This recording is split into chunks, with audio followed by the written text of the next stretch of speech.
for the opening prayer. And thanks to all of you for being here. I'm going to go ahead and share my screen so that I can introduce to you the first thing that we'll talk about, which is the Black Power map. Now, are folks seeing my screen, or are they just seeing the PowerPoint slides? This was a problem last time as well. There we go. Okay, I can tell it's right on this side now. So again, good evening, and thank you. I grew up in Bethel AME Church in Baltimore, Maryland. I'm now a member, to the degree that you can be a member of Howard University Chapel, and I miss it very much being on campus every Sunday. So it's great to be in fellowship with you all here this evening, and particularly considering the very rough couple of months that you all have had at St. John's. And so my heart goes out to you for that, and God bless you for staying strong through it. So this is the, I'm going to present right now on the Washington, D.C., or Black Power in Washington, D.C. Website. And this is my title page. I use this primarily because these two individuals, Mayor Marion Barry on the left, just into the first year of his first of 4 terms as mayor, and Kwame Ture, previously Stokely Carmichael on the right, are 2 of the most important Black Power figures in the city's history. I think Barry's role we know quite well. Toure's time in DC really has not been explored as well as I believe it should be. And so I'll talk about him a good deal in the map. And of course, you can check him out when you check out the website yourself. Now, really quickly about me, I am from Baltimore. I teach at my alma mater, UMBC. I'm connected to DC primarily because I started coming here in the mid-1990s to go to the clubs. For those of you who remember that time, the Ritz down by FBI headquarters was my favorite.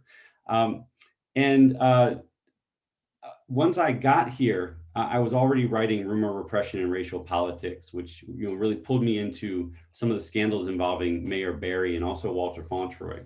But it was really a national book.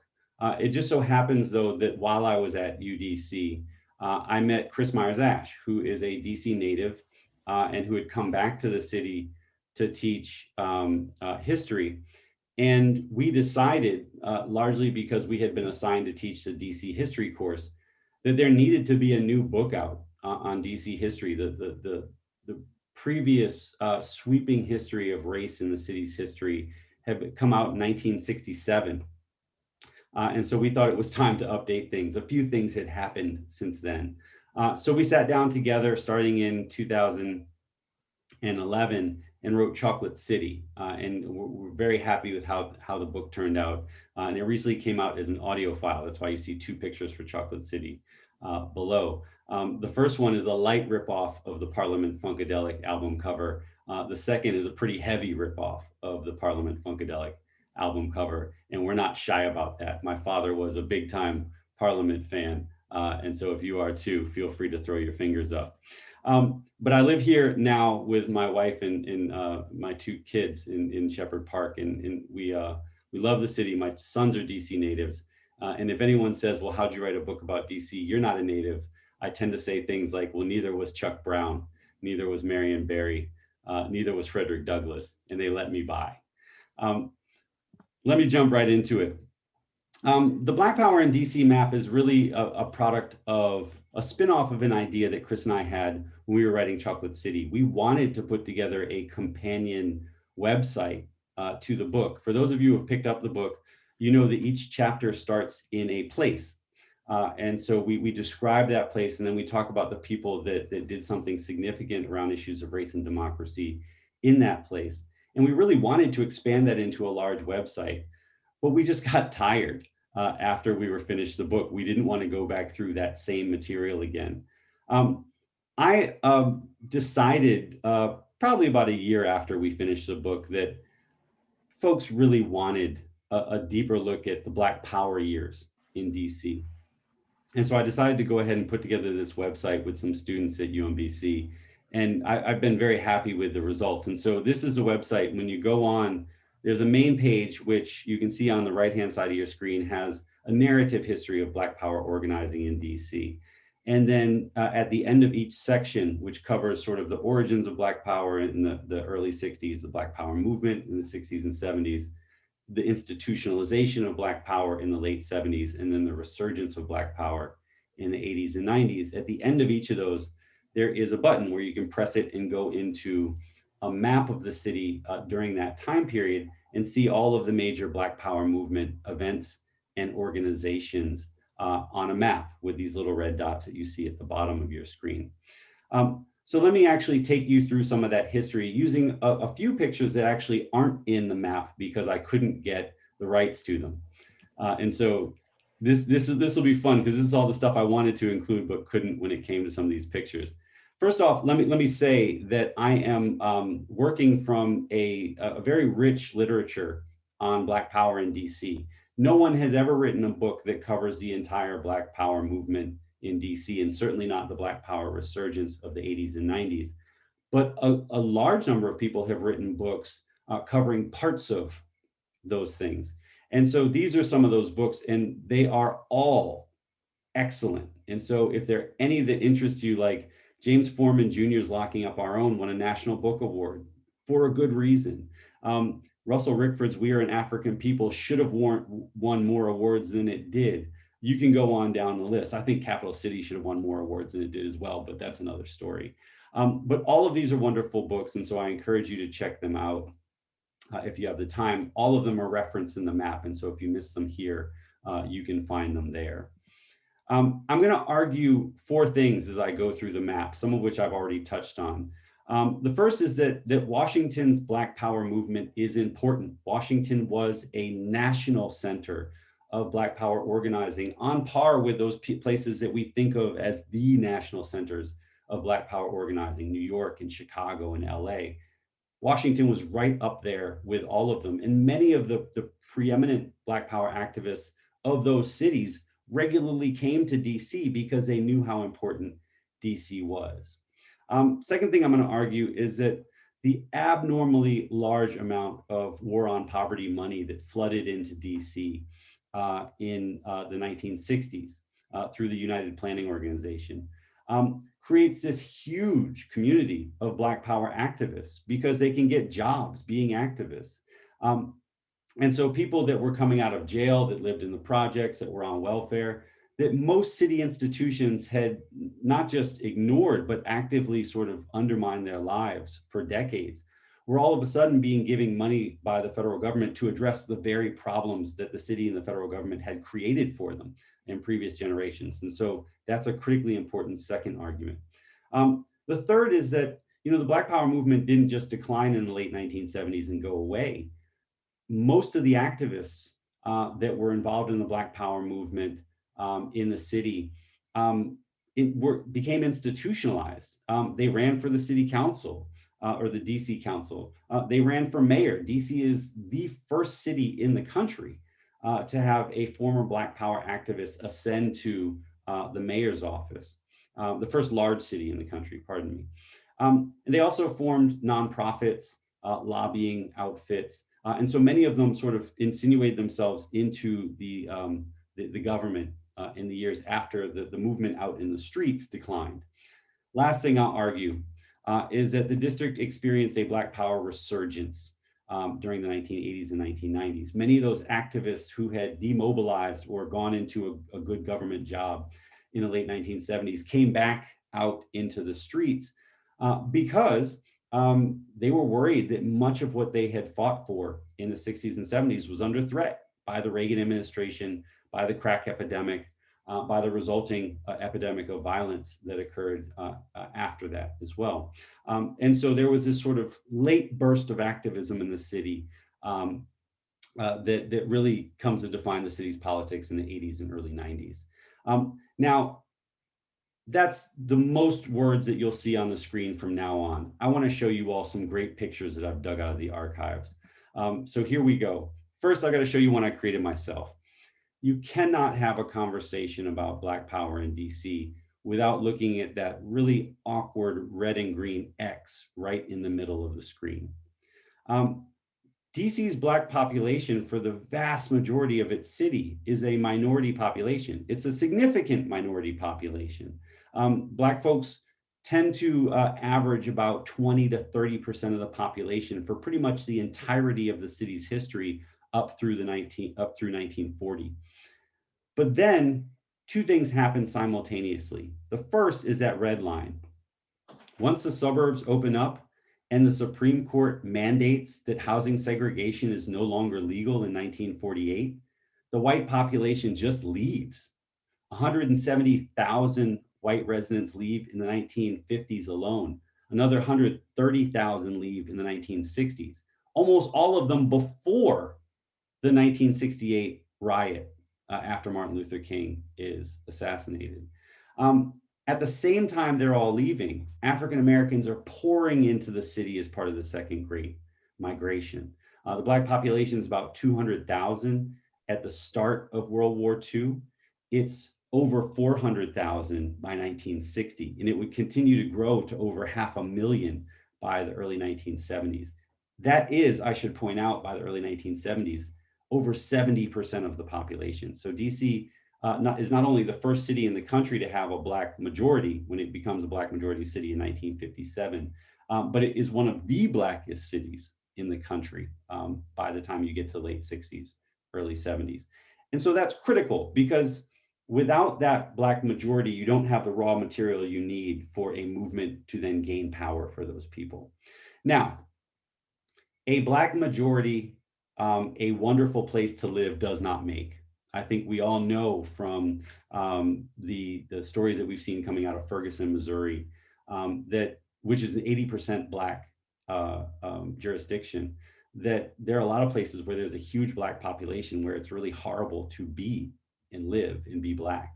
The thing that makes the Black majority in DC a wonderful place to be, sort of the chocolate city that we mentioned in our book, is the Black Power movement. And so let's get into that now, talk about its origins.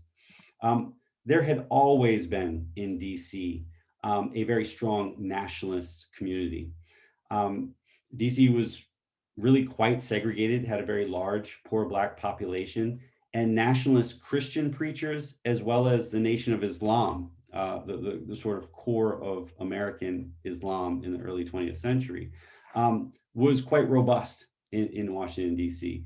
Malcolm X, easily the most prominent advocate of Black nationalism in the early 1960s, spoke regularly in D.C. He rallied approximately 10,000 people at Uline Arena in 1959 and in this picture in 1961. And he was, for a very brief period of time, the interim minister of Mosque Number 4, which is the Nation of Islam mosque in the city. That is now converted to Orthodox Islam and is Masjid Muhammad, which is on New Jersey Avenue. Now, Malcolm X was critically influential for stimulating local activists to adopt some of the ideas that would become Black Power. But if you're really looking for the person who is sort of the godfather of Black Power activism in DC, it's Julius Hobson, hands down. Julius Hobson was a government statistician. He's from Alabama, but he lived in the city for years by the 1950s and 1960s. And he was easily the most ubiquitous protest leader in the city in the late 50s and early 60s, desegregating countless local institutions, getting hundreds of DC residents jobs in businesses that had previously segregated them. And as he turns towards the early 1960s, he really comes to insist that, if we're going to speed up this process of actually desegregating the city, we need more power. And so he really focuses on gaining power for the Black masses. He's a Marxist. And it's his advocacy of those ideas that really take some of the preaching of Malcolm X and sort of push it out to a very large population. Now, again, I mentioned that early on that the war on poverty really is one of the most influential institutions in stimulating Black Power activism in DC.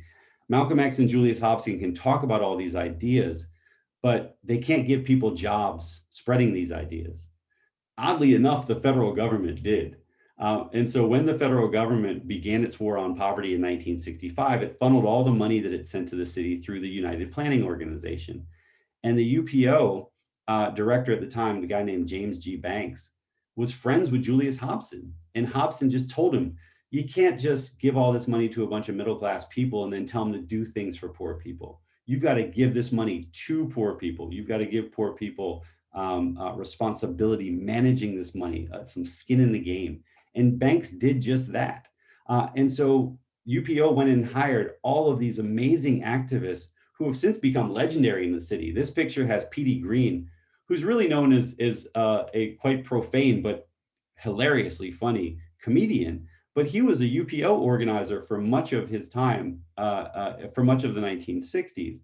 And he ran a neighborhood development center, as you can see in the picture behind him. UPO also had a huge impact east of the river by funding Southeast House, which is right off of MLK Avenue. And they did everything from hold dance classes, which you see here, to fund protest organizations that funneled people like Etta Horn, the famous welfare rights activist, into activism. And she became one of the most prominent national welfare rights activists in the entire country, and of course, dominated welfare rights activism here in the city. So that gets us up to about 1965. And by the time you get to 1966, these folks are quite literally have the city on fire when it comes to Black Power activism. So I'm going to move through these pictures a little bit more quickly because I feel like I'm going too slow here, but let's get into it. People like Walter Fauntroy, the famed preacher from New Bethel Baptist Church, come on the scene. And when the federal government threatens to bulldoze Shaw, the largest contiguous Black community in the city, through an urban renewal program, he demands that the community have control, power over urban renewal. And he then gets the federal government to funnel many of their urban renewal plans through MICO, the Model Inner City Community Organization. Now, Shaw has been a center of gentrification in the last 20 years. It's down to about 20% Black. At the time this picture was taken in 1969, I believe, it was well over 95% Black. The only reason that it's still 20% Black is because much of the low-income housing that MICO in Fauntroy built still houses Black and Latino people, mostly African American. And so MICO is able to build good, clean, low-income housing in an area that where slumlords in 1968 owned 75% of the units. One of the major cultural institutions that existed right on the edge of Shaw, and in fact hosted the most famous Black Power advocate in the country by the time we got to 1968, 1969, was the New School of African American Thought. It was situated on 14th Street, right between W in Florida, not too far north of Busboys and Poets. And this is a picture of Stokely Carmichael speaking in front of the New School. Now, just to give you some context for this picture and also to give you an idea of what happened at the New School, most of what the New School focused on was Black culture, performance, poetry, lectures by the famed Pan-African lecturer, C.L.R. James, actual classes that the community could take on Black history and culture. But people also organized out of the building in between those classes. And so this is an instance where a gentleman by the name of Elijah Bennett, who was about 5'2", 150 pounds, soaking wet, as a laborer with 4 children in his early 20s, was jaywalking on 14th and U Street in October 1968. So this is only a couple months after the 1968 revolt. And an officer who was white, 80% of the MPD was white at the time and lived outside the city by and large, tried to stop him from jaywalking. They got into an argument and Bennett struck the officer. And the officer pulled out his revolver and shot Bennett, killed him. And so people flooded out of the New School and actually staged a protest right in the middle of 14th and U, shutting down the busiest intersection in the city at the time. And Carmichael is speaking to them right after that protest. Now, the 3 tenets of Black Power organizing were a focus on Black political power, self-determination, uh, Black culture, self-love, and Black self-protection or sort of self-defense, right? Self-love, self-determination, self-defense. And DC, being the capital city with a lot of police, the FBI, the federal government here, um, didn't have a huge presence of the Black Panther Party, the sort of most prominent self-defense organization of the Black Power era. They struggled to actually stand up their chapter here, which was established in 1970, had about 100 members, had a community center at the corner of U Street and 17th, right below the police station in Adams Morgan, had offices right in the center of Adams Morgan on 18th Street. But the reason that the Black Panthers really struggled to recruit here is because the city already had its own homegrown Black paramilitary organization that focused on self-defense, and that was the Black Man's Volunteer Army of Liberation. The person who founded that group was Colonel Jeru Ahmed Hassan. He was an Air Force veteran and an ex-con who grew up here in the city. He was actually a very conservative guy, but he starts the group with the idea that he's going to raise an army of African Americans who are going to go to Africa and join freedom fighters there to throw off the yoke of colonialism from different African countries. He realized that he didn't really have the logistics to make that happen. And so after founding the group with that purpose, he turns toward neighborhood cleanup and treating heroin addicts. And so you can see the picture in the upper right-hand corner where the army is actually sweeping up an alley. But the main thing they did was ran Black Man's Development Centers, which were heroin treatment clinics. And they were fabulously successful. They actually had a methadone withdrawal process. And so then rather than let a heroin addict just take methadone in perpetuity and just switch out one drug for another, they actually would put them on methadone and then slowly decrease the doses until they were drug free. And then, of course, they'd give them a job in the Black Man's Volunteer Army, building houses and cleaning up alleys. It's a very successful organization. This is a picture of the Panthers who really made their splash here, announcing their People's Revolutionary Constitutional Convention, which was held in churches up and down 16th Street. They had hoped to use Howard University's campus, and the FBI kind of leaned on Howard. The Panthers didn't have any money to pay for the space anyway, and so that didn't happen. And so some of the social justice oriented churches along 16th Street, particularly David Eaton's Unitarian Church, hosted them for the actual meetings. And then they had some of their meetings in the newly renamed by Black Power activist Malcolm X Park, where they had a concert to sort of start things off. Now, probably the most enduring protest, and I'm going to get through this quickly so I can get on, the most enduring protest of the 60s and 70s that DC African Americans engaged in was African Liberation Day. The protest, this is the first one in 1972, and it's focused on trying to pressure the US government to end its support for colonial powers who have colonies in Southern Africa. Remember, there's still a bunch in 1972. The Portuguese are just on their way out. South Africa is still there. It's supporting Ian Smith in Zimbabwe. You could go on, right? And so activists here trying to put pressure on the federal government, but also protesting outside the embassies of some of the countries that have colonies. 25,000 people participated in the first African Liberation Day, and it would average somewhere between 4,000 and 10,000 for pretty much every year through the late 1980s. And so you wonder why DC became a hotbed of the Free South Africa movement in the mid 1980s.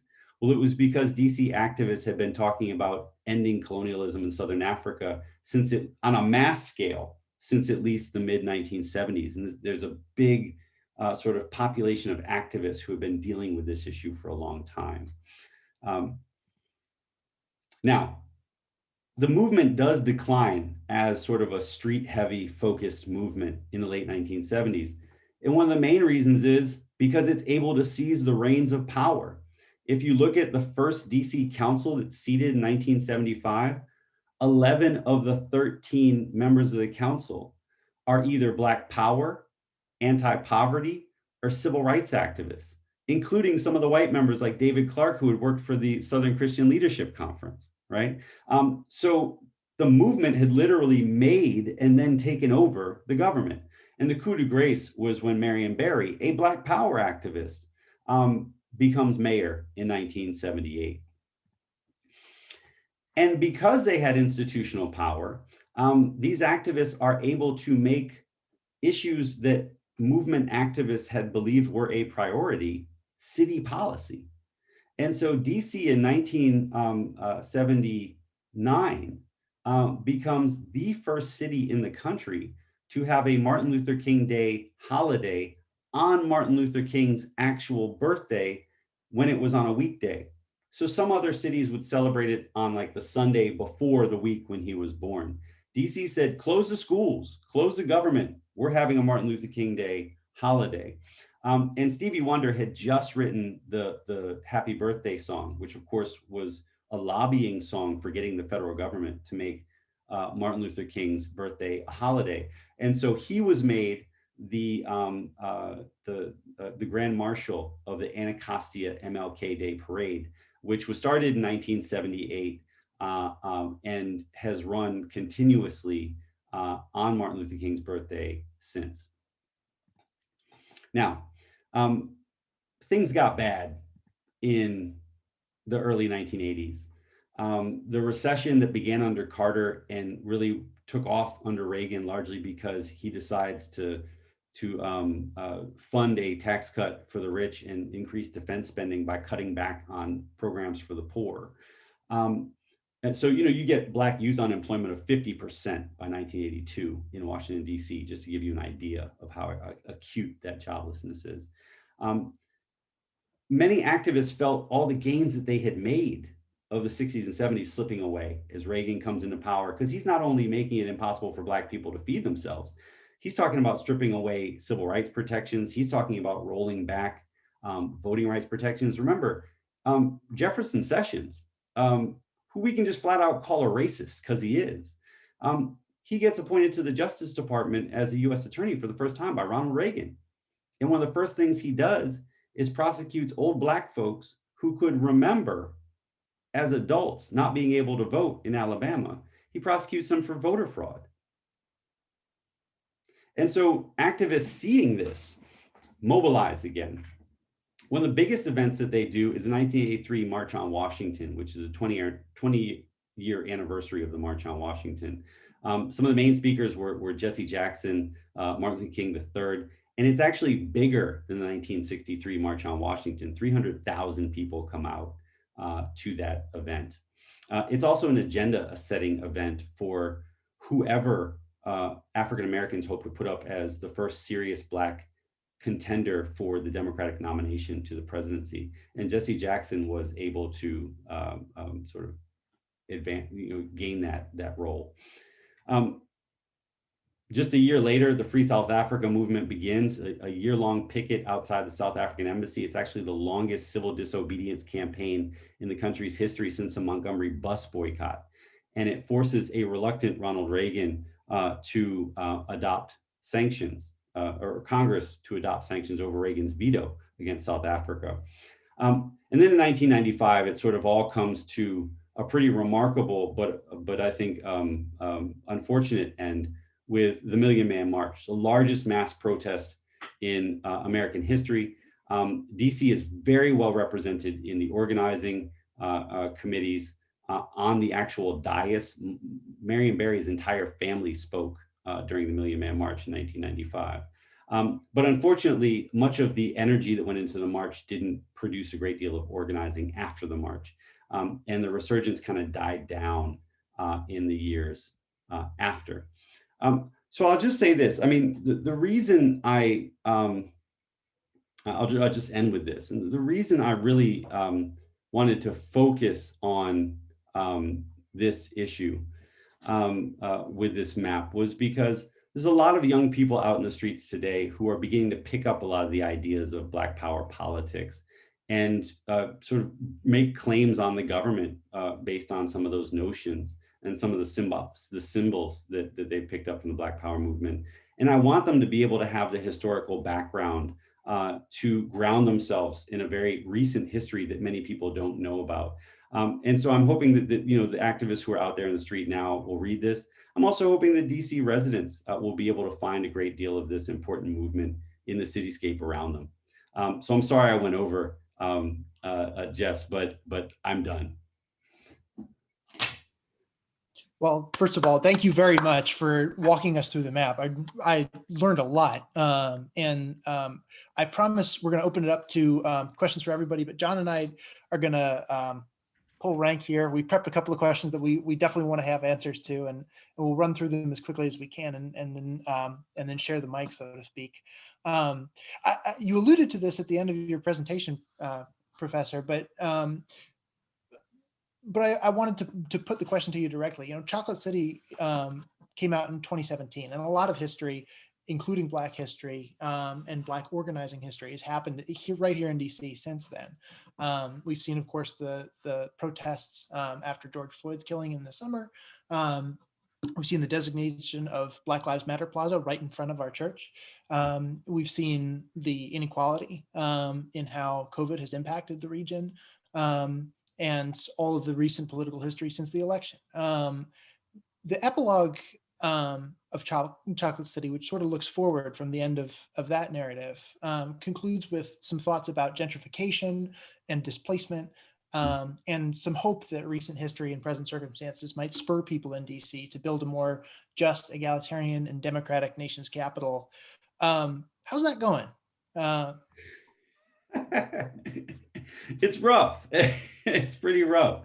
You know, what I argue really quickly at the end of the map, and what we really draw out in the last chapter of Chocolate City, is that after the Black Power politics that was sort of, you know, symbolized by the Berry administration declines, what we get is kind of a pro-growth politics that's really, you know, best symbolized by the Clinton administration, but is really easy to see in the administrations of like Anthony Williams or Adrian Fenty and now Muriel Bowser, the people who are associated with the Green Team. And they are great managers. I mean, they're amazing managers, much better managers than Barry ever was. But they really don't focus on making sure that they're transferring resources and rights to the city's poor, that they're actually making the city a place where those people can live. And so as a result, as inequality has grown across the nation, it's grown quite rapidly here in DC. And what that's meant is that as rich people move back into the city, they're able to beat poor people out in the competition for houses. And the city has facilitated that because, quite frankly, it needs more rich people in order to stay in the black. You know, DC, about 60%, about 50% of our land, and about half of the incomes that are taxed in the district, pardon me, 50% of income that's made in the district can't be taxed because we don't have a commuter tax, and huge numbers of people that work for the federal government or for law firms or lobbyists, lobbying firms downtown live in the county. And when they live in the county, their incomes get taxed there. And so one of the reasons that the city went bankrupt in the 80s and 90s is because all the people with money left, and we didn't have a really good, reliable source of income, a way to raise tax revenue. So Anthony Williams and those who have come after him decided, we'll invite a large number of rich people back to the city, and then we'll have a bursting, sort of budget where we have tons of money, which is exactly what happened. I mean, they were tremendously successful, but that created a bit of a problem for poor people. And we're unfortunately reaping the whirlwind of that now. And if you listen closely to DC Black Lives Matter activists, that is at the forefront of their concerns.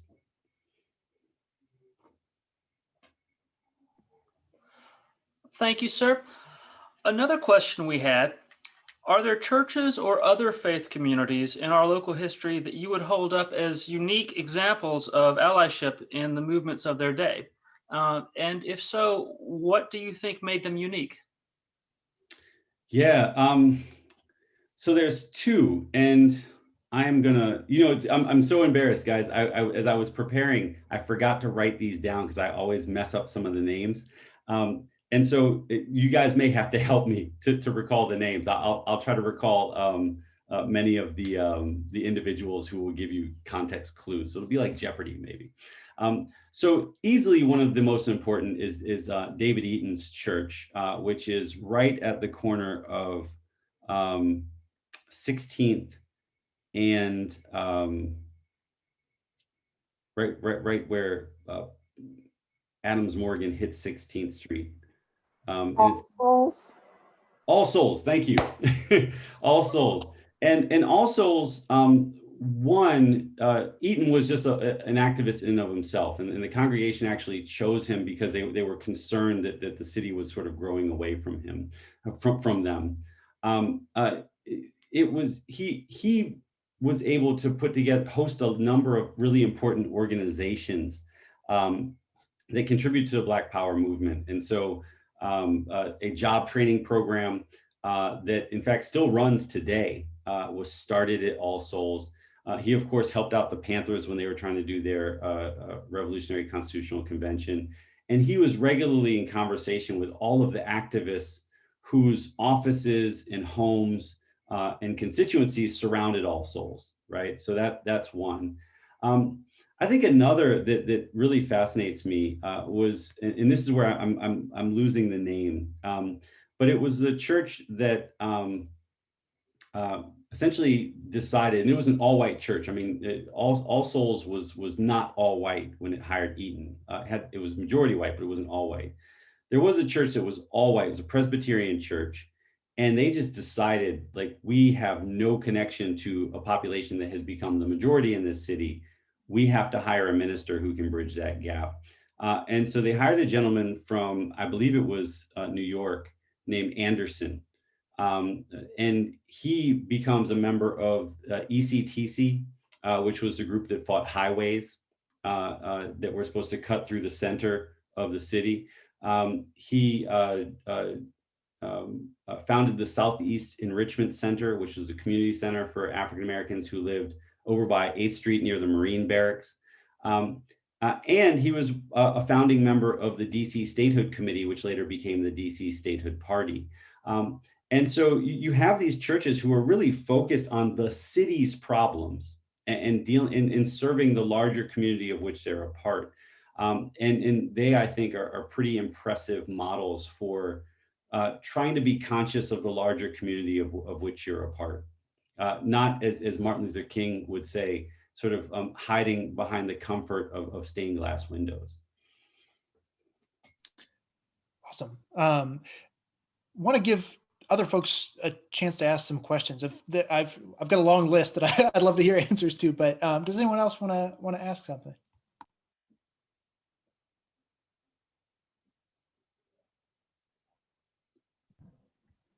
Sure, I'll ask something real quick. We see a lot of the pictures and all the famous things sort of in the downtown DC area.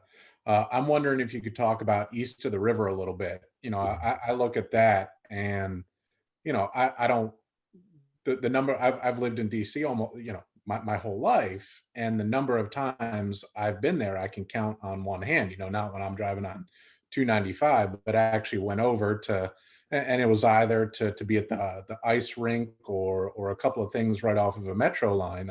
Right. But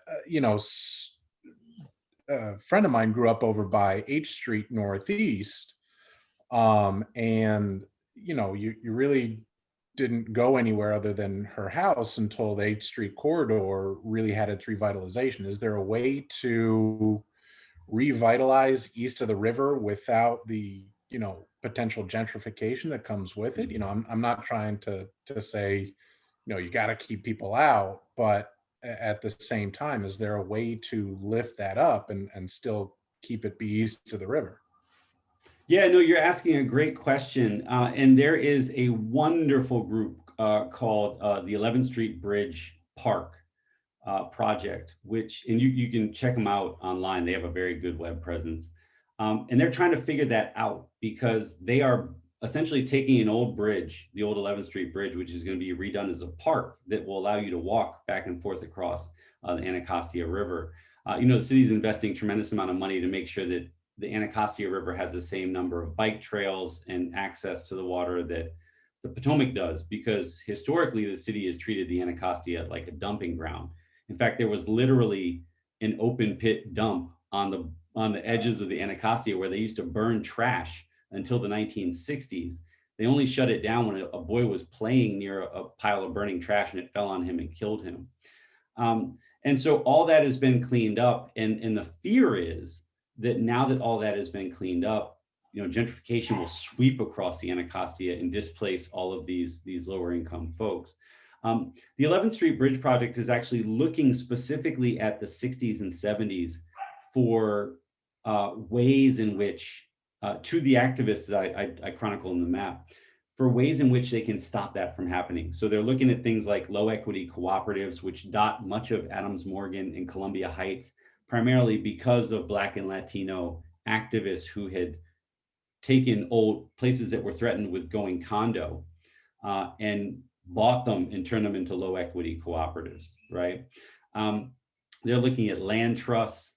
They're looking at the possibility of the city getting back into the public housing business, but hopefully not screwing it up this time. And sort of trying to figure out how the city can essentially create an ownership wall against gentrification for the poor people that live there now. And what they're finding is that it's very difficult, right? But they're at least trying. And so I'd say check them out. And they're always looking for people who would be willing to help, because one of the prerequisites for all of the things that I mentioned there is that you have to organize the community, right? I mean, one of the things I wrote an article with Chris, my co-author, on gentrification a couple of years back. And one of the things that we found out was that, you can do all types of stuff to try and stop gentrification, but it's really hard because the first thing you have to do is organize the community. Then you have to get all of these resources. Mind you, most of the people that are trying to do this are poor, right? Trying to hire lawyers, trying to get assessments, and they're broke, right? And you have to do that for years before you can buy your building, if you're able to buy your building, right? And so they always need help. And so I'd say check them out there, and that may be of interest. As far as the map goes, we have tons of pins east of the river. African Liberation Day, which of course always occurred in Malcolm X Park, had a twin that literally happened I believe it was the day before, in Anacostia Park, which was Malcolm X Day. And it was really understood as the east of the river counterpart to African Liberation Day. And so, anytime and it really became more of a cultural festival. So, all the great go-go bands played it. Many of DC's most prominent artists were there. But all of that is on the map and you can see the pins. It's not as dense as U Street, but that's primarily because in the mid 1960s, when U Street was just filling up with Black Power pins, Anacostia was just becoming Black. Anacostia in the 50s was 80% white. It was where you went in the city to listen to honky tonk music. And the city just started building all of its low income housing east of the river. And at the same time, all of the white working class people in the area fled. And so it filled up with African Americans. So it flipped, 80% white, 80% Black within about 20 years. We have a couple questions stacking up in the chat. I'd love it just to hear some more voices in the conversation, to hear folks read their questions aloud. I think, Rob, was that your question on policing? Yeah, I saw it. I'll jump in. So, Rob, right when the protests jumped off in June, the DC Historical asked Chris and I to write a quick article on race and policing in DC for Washington History Magazine. And we put it in the fall issue of Washington History Magazine, which has a beautiful cover of Black Lives Matter Plaza. I encourage everyone, if you're DC history buffs, to order Washington History Magazine. It's an amazing history magazine. It reads more like, a magazine you'd find on the stand rather than a history journal. And what we argue there is that, the MPD has really come an exceedingly long way. In the mid 1990s, DC was the highest, the number one city in the country per capita for officers shooting civilians. It was astonishing, right? And it is since, because of the reforms of people like Charles Ramsey, who is probably one of the best police commissioners in the city's history, and has since gone on to be sort of a national police reform advocate. He's always on CNN, you might notice him. Um, you know, we were really able to get that number down into like normal levels. And when you look at just police involved shootings of civilians, armed or unarmed, we're way below many of our peer cities. We still have a long way to go. And I think that has everything to do with the sort of racially and the racial and income segregation that officers are working within. But it also has to do with just old habits of the DC police were used to doing jump outs on the east side and not on the west side, period. There were never jump outs looking for kids who were smoking weed on Georgetown's campus. But there were always jump outs looking for people smoking weed on the street outside their own buildings, in Berry Farms, right? So there was an uneven application of the law there, and everybody knew it, so they hated the cops. And so that, I think, that still has to be overcome. I think Chief Newsham decided a couple months ago that he had done the best that he could with the situation he had, and he really needed someone else in there because the relationship that had developed between himself and local activists was at a point where he didn't think he could do any more. And so hopefully the new police chief can, and prodded by a council that is invested in reform, although not wanting to go as far as some activists have asked them. May I ask a question that is somewhat related to policing? It's the court system. The DC court system has a pretty interesting relationship, just given the makeup of our district, and in efforts to move towards statehood, that would very much impact the court structure, or our ability to be able to separate ourselves from the federal government to be able to establish that. How do you think that impacts that could impact DC and the Black community as well? Yeah, it's a great question. Mike DeBonis and Martin Ostermule have both done really good coverage of reentry, the management of reentry, but also the experiences of DC prisoners who go into the federal system. So people who are convicted of felonies, so people who aren't handled by local officials and just go to the jail, but the folks who go to West Virginia or North Carolina or Montana to serve their sentences. Because we no longer have Lorton Penitentiary, which used to be our state prison. And I certainly think that statehood would help to give us the opportunity to fix that system. Because it would essentially allow the city to say, okay, let's look at the process from arrest to conviction and incarceration to transition out. And let's manage it in a way that actually helps people to, rejoin society. Right now, they don't have control over big chunks of that process. And that, I think, frustrates reformers here in DC because they just can't have an impact. But, I think that the important thing to remember is that if the city is able to get control, there's still the very difficult task of making sure that the city uses that control to actually create a system, a model system for rehabilitation and reentry. That's not guaranteed. Control just allows for the possibility of that happening. And one of the reasons that we have our prisoners going into the federal system is because at a certain point, we had been arresting so many people in the late 80s and early 90s that the system just collapsed. I mean, Lorton was dangerous. Most of its rehabilitation programs had collapsed. And that was a very far fall from in the 50s and 60s when it actually had a really good rehabilitative system. I mean, Chuck Brown, you know, really improves his guitar skills at Lorton, right? There's a number of really famous P.D. Green like serves time at Lorton, and it's a benefit to my barber served time at Lorton. He learned to cut hair there, right, through one of the programs.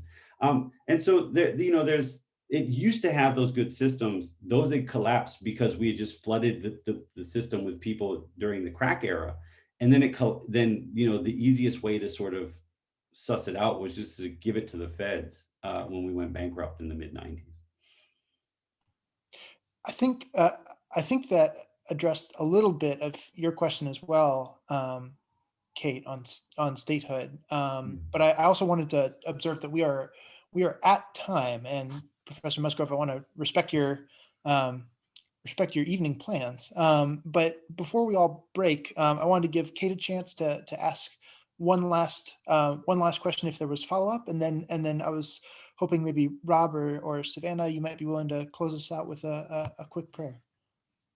But first, Kate. Kate, can you turn on the mic? You're still on mute. Hi, sorry. A year in, still can't do it. I'd love to hear more about the sort of impacts of statehood on equity and you can pick any issue. You just talked about sort of policing and criminal justice. I certainly, when you were talking about the council's changes under Anthony Williams, Adrian Fenty, and Muriel Bowser, my immediate thought was, well, of course they have to do that. Don't they have a balanced budget requirement where they have to, they can't go into debt? So I would love to hear more about any sort of equity implications, either that we might have if we had statehood, or that statehood wouldn't really change. Yeah. No, I mean, it's a wonderful question, and you know, I'm hoping that no statehood activists are listening, because they would you know, shake their fists at me if I said this. You know, right now we have the issue where in order to balance the budget, which is required, or else Congress can come back in and establish a control board, we have to invite tons of well-to-do people back to the city. And once you start doing that, you know, city leaders have just refused to shut it off. I mean, you know, Anthony Williams had set out to bring back 100,000 new residents. We've well surpassed that since he made his announcement to do that in 2003. And they're still giving, you know, incentives to developers to develop high-end housing. The city just hasn't shut off the spigot, and it won't. And so that's a problem with our current situation. But one of the things that folks are loath to talk about when it comes to statehood is that if we become a state, all of those things that we offloaded on the federal government during the control board years will come back onto our shoulders. And so our requirement to have a state prison that's funded by us comes back on our shoulders. I mean, right now, you know, people get convicted for a felony here. They go to West Virginia and Montana, and we don't pay anything for them. And we pay a price when they come back, and we have no access to the rehabilitation process for them. But, you know, we don't pay for their incarceration. The feds do. We'll have to pick that up. We'll have to build a prison, and then we'll actually have to pay to run it. That's a huge cost. That's why the feds took it off our hands. There's a large number of road issues that the feds essentially pay for that will be back on our shoulders. And so that means the city's costs will go up, which means there may be more pressure on the city government to continue to hyper gentrify. And so that does worry me about statehood.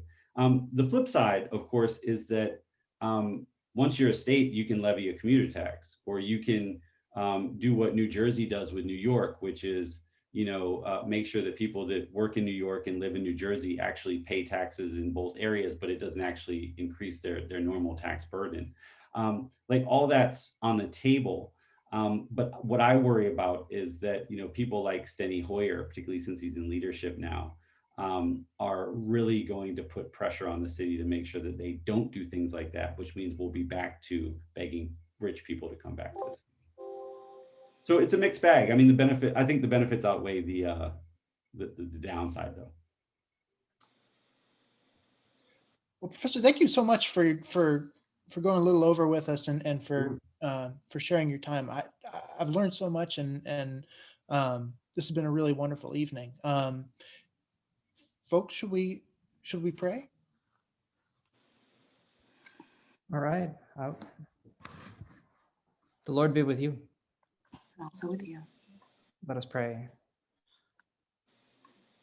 Loving God, I thank you for bringing us together this night, this opportunity for our minds and our hearts to be expanded, for us to go deeper in our knowledge and our love for our city, for its history, for its present, and for your dream for its future.